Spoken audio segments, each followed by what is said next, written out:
Hello friends, स्वागत है आप सभी का हमारे चैनल पे।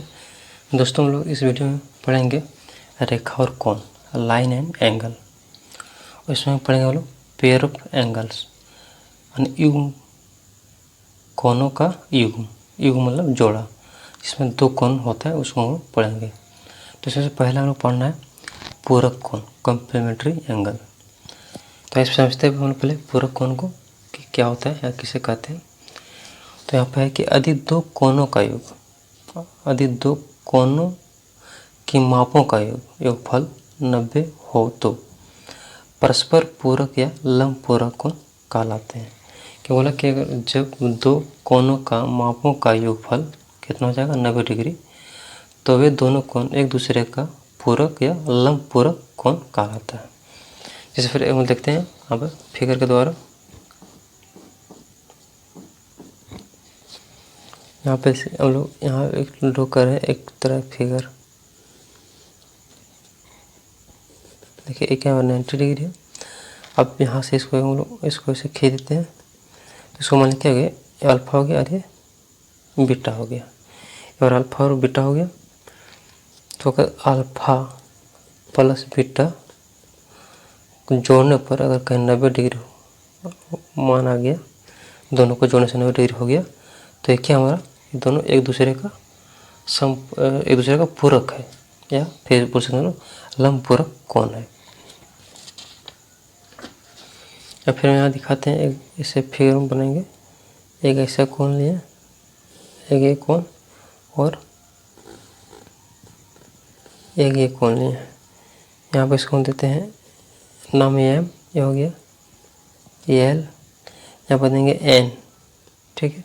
और हमारा कोण हो गया 40 डिग्री। यहाँ पर देंगे हम लोग पी, यहाँ हो जाएगा क्यू, ये हो जाएगा आर, और यहाँ पर कितना 50 डिग्री। तो अगर ये दोनों कोण को जोड़ रहे हैं तो 40 डिग्री प्लस 50 डिग्री, तो दोनों का कितना है 90।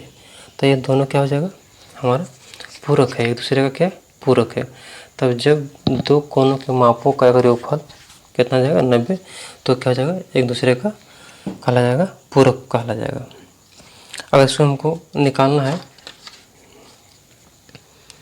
पूरक कोण का। यहाँ लिखते हैं कि पूरक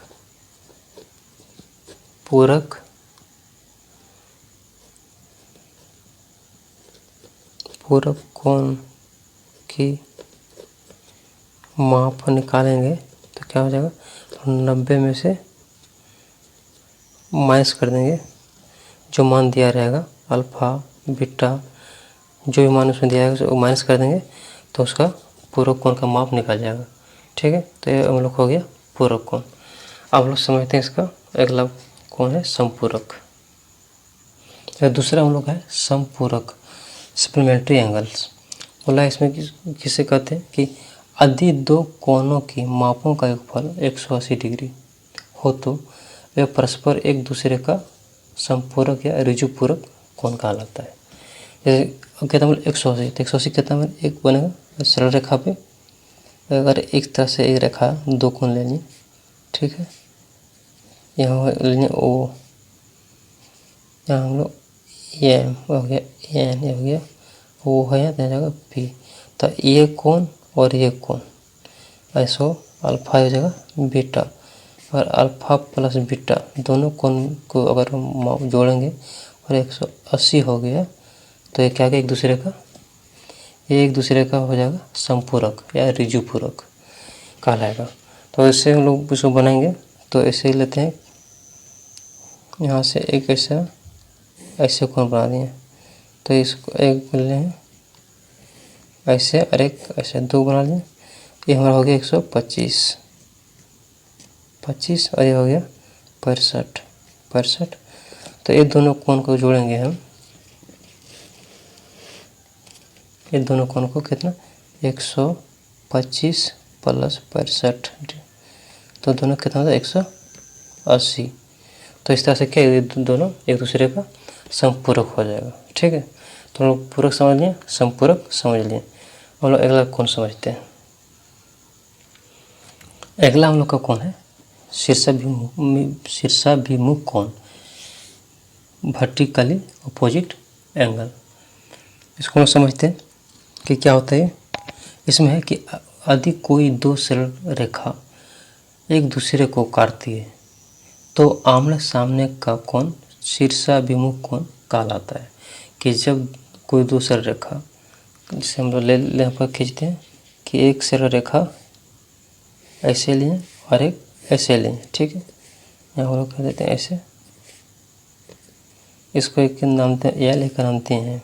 दूसरा रेखा हो गया, एक दूसरे को क्या बोला कि एक दूसरे को काटते हैं तो आमने सामने का कोण शीर्षाभिमुख होता है। आमने सामने कोण कौन सा है? ये वाला कोण, ये कोण और ये कोण से, और ये कोण और ये कोण क्या कहलाता है?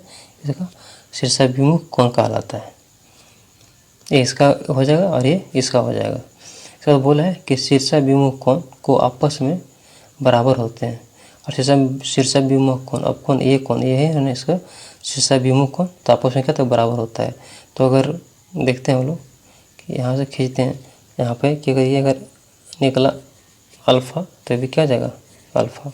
अगर ये हो जाएगा बीटा तो ये भी क्या हो जाएगा? बीटा हो जाएगा। क्योंकि शीर्षाभिमुख कोण जो होता है आपस में क्या होता है? ये सब दोनों बराबर होता है। यहाँ पर हम कैसे खींचते हैं? अगर ऐसे खींचें और ऐसे खींचें, दो रेखा ले लिए और दोनों एक दूसरे को जब काट दिया तो क्या बन गया? शीर्षाभिमुख कोण बन गया। तो अगर ये हमारा हो जाएगा 60 डिग्री तो ये भी हो जाएगा कितना? 60 डिग्री। अगर ये हो जाएगा 120 डिग्री तो ये भी हो जाएगा कितना? 120 डिग्री। क्यों होता है? क्योंकि सब आपस में सभी कोण बराबर होता है। शीर्षाभिमुख कोण। तो आप लोग यहाँ तक समझ में आ गया शीर्षाभिमुख कोण। हम लोग अगला समझते हैं इसका, अगला जो कोण है इसका। फिर अगला है आसन कोण। तो इसको हम लोग लास्ट वीडियो में देखे थे, फिर भी इसको एक बार यहाँ देख लेते हैं कि आसन कोण। तो इसका आसन कोण होने के लिए क्या कंडीशन है? पहला कि दोनों कोणों के शीर्ष बिंदु एक हो। दोनों कोणों का जो शीर्ष बिंदु है से एक होना। दूसरा, दोनों कोणों की एक भुजा उभयनिष्ठ हो। तीसरा, जो भुजा उभयनिष्ठ नहीं है वे भुजाएं उभयनिष्ठ भुजा के बाईं और दाईं ओर होते हैं। तो इसको देखें, वो इसको बनाते हैं इसका फिगर कि कैसे बनेगा। एक ऐसे हम लिए और एक ऐसे, और एक यहाँ से ऐसे हो जाएगा। यहाँ पे हो गया ओ, यहाँ हो जाएगा हमारा एम, इसको एम और ये एन। तो फिर इसका हम लोग एक यहाँ कोण बन रहा है और एक यहाँ कोण बन रहा है। पहला क्या बोला कि दोनों कोणों की शीर्ष बिंदु एक हो। देखिए दोनों कोणों का शीर्ष बिंदु का एक है, जहाँ मिल रहा है वो पे, ठीक है। दूसरा बोला कि दोनों कोणों की एक भुजा उभयनिष्ठ हो। दोनों कोण का जो उभयनिष्ठ भुजा कोण सही है, क्योंकि इसके साथ भी कोण बना रहा है और ये इसके साथ भी कोण बना रहा है, तो ये क्या है? उभयनिष्ठ भुजा। ये दोनों के लिए काम कर रहा है। तो एम जो हमारा क्या हो गया? उभयनिष्ठ भुजा हो गया। तीसरा कि जो भुजा उभयनिष्ठ नहीं है, कौन उभयनिष्ठ नहीं है? ये और ये उभयनिष्ठ नहीं है, क्योंकि ये इसका ये इसके लिए भी है, इसके लिए भी है, लेकिन ये इसके लिए दोनों के लिए नहीं है, अलग अलग है, तो ये उभयनिष्ठ नहीं है। तो बोला कि जो उभयनिष्ठ नहीं है वे भुजाएं उभयनिष्ठ भुजाएं के बाईं और दाईं ओर। तो उभयनिष्ठ भुजा के बाईं और दाईं ओर है। तो इस तरह से जो कोण बनता है, कौन सा कोण बनता है? आसन कोण। तो ऐसे हो गया हम लोग का आसन कोण। आई होप आप लोगों को आज तक अच्छा समझ में आया होगा। अब हम लोग अगला समझते हैं इसका, जो अगला हम लोग का है, अगला समझते हैं रेखिक लीनियर पेयर। इसको हम समझते हैं ये क्या होता है। देखिए इसमें है कि ये भी क्या होता है? आसन कोण की तरह ये भी होता है, क्योंकि इसमें भी क्या है? भुजा है, ये भी इसमें उभयनिष्ठ है और सबका यहाँ पर कहाँ पे ओपन मिल रहा है।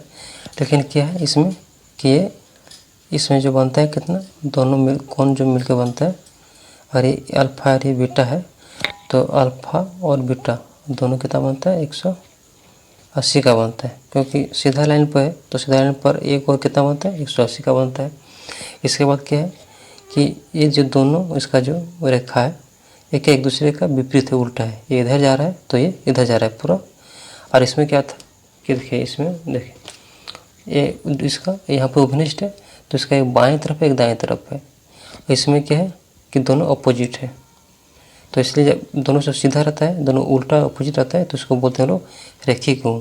और दोनों का जो यू इस दोनों कोणों का जो जोड़ेंगे इसका मान का, तो इसका कितना?